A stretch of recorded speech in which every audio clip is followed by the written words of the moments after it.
deyirsən ki? Haqqımız. Bu hədisdir yoxsa ayə? Hədisdir var. Quran. Bu sən cavab desən özün cavab ver. Hə. Yaxşı belə oxuyaq. Kronologik gedək də. O Nisə- bölümə. Şaklaşdı. Stop. Bu heç bir şəkildə mümkün deyil. Var ya, imanın olsaydı, dindarları alqışlayaq. Alqışlayaq. Açsa Quranı göstərsə onlara, desə ki, bax bunun cavabı nədir? Bu cümləni səhər gün axşam özü oxuyuruq. Allah sənə bunu deyir. Sənə başqası yəni sən şey deyirsən. Sən onu bilmirsən. Onu açıqlamasına ehtiyac var səncə? Egoist olub da. Mən Sən deyirsən suçlanıram ki, axı.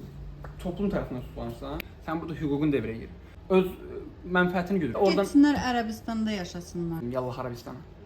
Bir insan dində bütün olduğunu düşünürsə, kimlərin qəlbini qırdığını fərqində olmalıdır məncə. Hərçənd ki, qəlb Allahın evidirsə və sən onu qırırsansa və sonra da özünə dini bütün deyə bilirsənsə və vicdanın da bunu əl verirsə, orada özünü sorğulamaq lazımdır. Nə işlə məşğulam mən? Özümə dindar deyib də hər kəsin önümə gələn insanların qəlbini qırıramsa da, bu nə dindarlıq oldu?